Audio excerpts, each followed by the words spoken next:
is the highest plane of existence. This is where I began.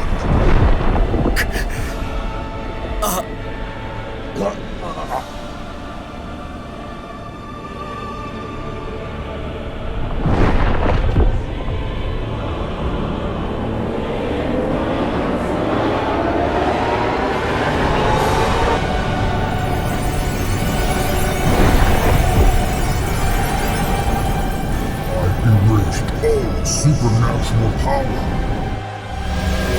I see. I remember now. It's all coming back. Oh, what are you? You're not God. You're just a god.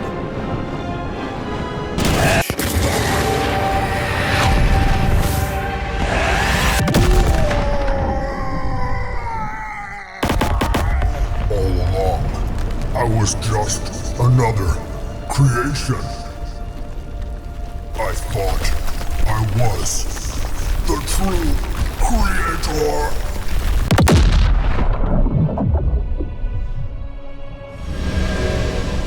It's over. We just wrapped up the final episode of Saitama vs. the Monster God, 6 parts, and here in the final episode, Saitama transforms in a way. I gave him like a god form, and I'm going to explain that here in this video because I know it doesn't really make too much sense. Saitama doesn't really transform. He doesn't really need to, especially in his fight against Garo. He just continually increases his power. So why would he need a transformation? What is this God's Light Saitama transformation? How strong is it? What are its abilities? What is the lore behind this? Well, I'm going to explain and break all of that down here. First, we have to talk about how we even got to this point. Then we have to talk about what the Monster God actually is, or at least the concept of it in One Punch Man, like what religion does it come from? And then we're going to talk about Godlight Saitama's powers and abilities. So if we go back to the first episode of this fan series I created, which the entire point of it was just to kind of give a fan's perspective on how the end of the series might go. I am not one or Murata. I am just a loving fan. And so I made this fan film of Saitama and his crew. They're on this new planet that Blast has brought them to, and they're going to summon God and try to destroy him with Saitama's help. Now, I think in the end of the actual series, there will be a lot more characters involved, but I didn't want to include too many characters in this because it just gets exponentially more difficult the more characters you add. So what I'm trying to say is, like, I don't think that, like, canonically it will actually go like this, and I really just made this for fun and kind of to hype up the final series of One Punch Man. But in any case, they summon God, Saitama goes into fight, and initially he's doing very well. He's punching God around, and God can't really do anything to him. Eventually, God, he starts to regain more and more of his power as they continue fighting, because you have to remember, he's been imprisoned for X amount of years. Could be millennia, could be since the beginning of time, we don't really know yet. So as he's fighting Saitama, he's getting stronger. He shoots out this quantum laser that deletes space. He shells his body in the hardest materials of the universe so that he won't take damage anymore, and then he kicks Saitama into the void in space that he created. But Saitama's able to essentially punch his way out. He claws his way out. As he's phasing back into his reality from the outside, he appears as a giant, has a new serious move, Serious Eclipse, and he's going to squash God, but God is going to kind of copy him, go out into the 5th dimension and shoot out this multiverse imploding fist, just trying to take out Saitama and both the 3rd and 4th dimensions, take them both out from the outside. But Saitama does omnidirectional Serious Punch, and as they connect, his power increases dramatically way past God. So as Saitama's power eclipses, he blows off God's arm. He has now surpassed like multiversal level, and so God has to go out into the 6th dimension and tries to trap Saitama and all lower dimensions, crush them into this cube, and starts using all these like crazy 6th-dimensional abilities to cause just like infinite amounts of pain and damage to Saitama, and he thinks he's won at this point by using this seemingly omnipotent ability. But because all the lower dimensions were getting destroyed, Dark Blast saw it coming, so he teleported everyone out of there, and Blast was able to lock onto his signature and teleport with him all the way out into the 7th dimension. So the 7th dimension, known as the Construct, this is where anything you can imagine can be created, but you have to like have the power of God in order to do that. And because Blast like kind of pseudo fused with Dark Blast's energy as he was getting up there, he gained the powers as well. Now Blast we're not really sure if he can fuse or not. One of the retcon chapters when he's fighting Empty Void, his trump card is fusion, but then they rewrote those chapters, so I'm not even really sure that he can actually fuse, but this is a fan film, it's for fun, so I put it in there. So as Blast and Dark Blast are clashing with their cosmic creation bursts, it's basically like new universe energy, it starts to create all these other universes out in the sky as a consequence. I'll leave it up to you to decide whether that's really what allowed Saitama to escape, or if he was able to escape under his own strength. Canonically, if something like that did happen to Saitama, where he was locked in some cube getting blasted with like the hottest temperature in the universe infinitely, I think his power would just grow so big that he would just explode the whole multiverse and get out. And that's also kind of what happened, but you could also, I guess, assume that Blast had something to do with it. So now the monster god has to fight Saitama, and Saitama's power has increased an incredible amount. God even notes about that. And he just can't win. Saitama is way too strong at this point. So he uses his final trump card and he erases all abilities in the universe, multiverse, his included. I saw a lot of comments of people saying that even if you erased all the powers of the multiverse, Saitama isn't special power. It's not God power. He just broke his limit. And I've spoken about this a couple times in my chapter reviews. A human breaking their limit, like we actually do have inherent limits in us. For example, you could probably lift a car, but your limit won't let you because your muscles would tear in half. So we have specific limits in our bodies to protect us. And if you broke your limit, you'd be able to have incredible amounts of speed and strength, but you'd be doing harm to your body. And that's why we have those limits in us. I'm sure you've heard of the stories of a mother lifting a car off of her child. So if you broke your limit, you'd be a much stronger human. You'd be like crazy, freakishly strong, but you still wouldn't be Saitama. And so in my opinion, there's something else going on here in the story. I mean, you could say, yes, it's just a parody character, but like there has to be some sort of explanation for where Saitama's godlike power comes from. And what I tried to do here, I don't believe it's just his limit. I believe that there's something else going on in the story specifically of One Punch Man. Perhaps it's God versus God. Like if the Demiurge really is the god of Saitama's universe, but I don't think he's the actual god of everything. We have to talk about the concept of the monster god here in the One Punch Man series. And we're going to dive into some religious aspects here as well, because various religions have different creation stories for the universe and various dimensions and gods and so forth. One of the first Christians, they were called the Gnostics, and they had a very different creation story.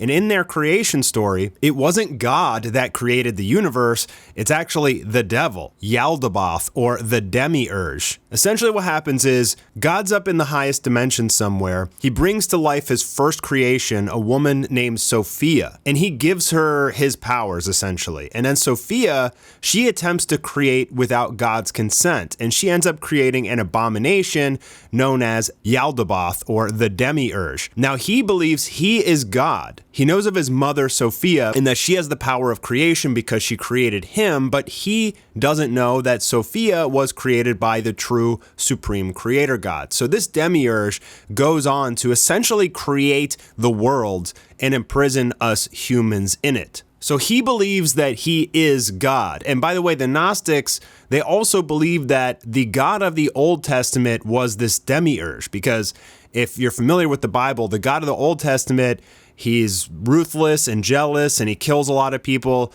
but the God of the New Testament is kind and loving like Jesus, right? So the Gnostics believe that it's two different gods, a God of the Old Testament, essentially the Demiurge or the monster god here in this story, and the God of the New Testament, which is essentially Jesus. The series author, known as One, does incorporate quite a few religious elements throughout the One Punch Man series, quite a few. And I have a feeling that this is kind of the direction that he's taking for the One Punch Man manga. Like, this monster god is tied to all the monster abilities. He very well may have created the universe itself. And although he thinks, he is the one true God, it turns out he's not. And so essentially what happens with Saitama, when they're in the highest dimension, the 7th, at least that's what the monster god, he thought it was the highest, but it turns out there are dimensions above. And in this 7th dimension, known as the construct, anything you can imagine can essentially become reality. So Blast was able to take that power and he's able to use it later to give Saitama his uniform back and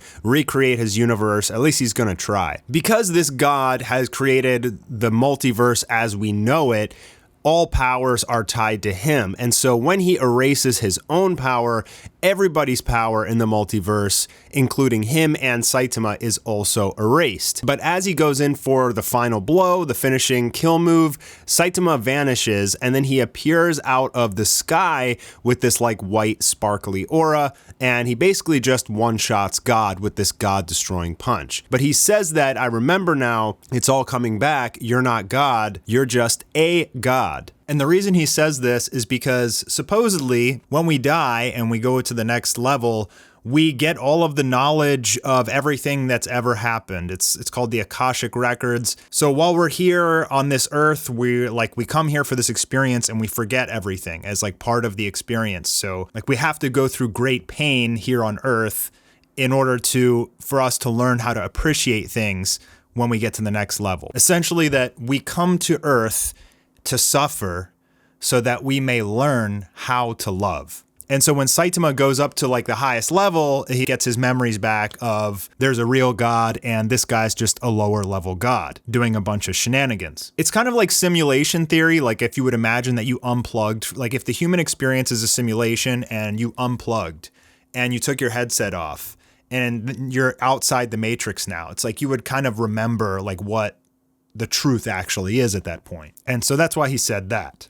And a higher god, or the supreme creator god, perhaps, eventually just had enough with the monster god and was like, all right, I like Saitama. He has a pure heart. This monster god's just, wreaking havoc. So I'm going to have Saitama just take him out. A change of order, essentially. And I don't think that Saitama would actually get something like this in the series, even if he does fight God in the end.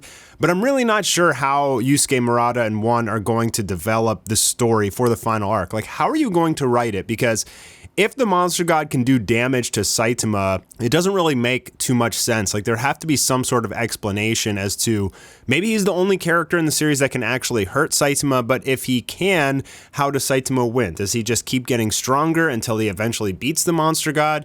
Does he just one-shot the monster god like he did with Orochi and it ends the series? In my fan series here, I tried to kind of scale up the battle as it scaled through dimensions, increasing with more and more intensity until it got to a point where the monster god was like, the only way I can win is to erase all powers entirely, and I'll just crush you with my weight. As far as the powers of the new Saitama form, for one, he can fly, because you can see him kind of like floating down out of the 8th dimension, but he could always kind of fly. I mean, he could just fart. He could literally just fart continually to like fly. I mean, that's how he got back to Earth from Jupiter. He just farting around in space. He was given the power to destroy a being far superior to him, the power to kill an immortal god, and that's the main power he was given. And one final just like feat of strength, I tried to pull this off with the animation, but nobody really mentioned it, so I guess I didn't do that good of a job. You can kind of see that when Saitama launches off, like there's this huge explosion created from all the power of the launch, but as he gets towards the screen, the fire catches up to him, and then as he pulls back his punch, he's like pulling that fire back in. It's almost like he's moving so fast that reality is trying to catch up to him. The pull of his punch literally pulls at reality in the 7th dimension. That's how strong he is. His speed and strength is so strong that his punches literally pull the weight of reality. And when he lands the punch, it kind of has this chain reaction effect, the God-destroying punch. It just starts breaking apart all the pieces of God until he's completely evaporated. But that's the main power. He has been given the power to destroy an immortal God. but I think we could probably also assume that, you know, his speed and strength are on par with Omni Goku. And we'll get to see what his speed and strength are and what some of his powers are as he gets his rematch with Omni Goku, which I do want to do. I'm going to make a video talking about that as well, because if I'm going to do Anime War 2, I have to do it like in a new style. I can't really do it in the old style. We'll have to figure out something, but I'll make some videos talking about that with you guys. That is God's Light Saitama, fan-made form by me, Mastar Media. If you want to look at the series, just check out my channel. There's a playlist for all 6 episodes of Saitama vs. God. And I do also plan on publishing the whole thing just like as a fan manga that you guys can read. If you guys enjoy the project and you want to support me and Anime War 2, I'd really appreciate if you would pledge to my Patreon, because I use that money to pay artists so that I can keep producing this content for you guys. So if you like it, I would appreciate the support. Thank you guys for stopping by, and I'll see you soon for the next video.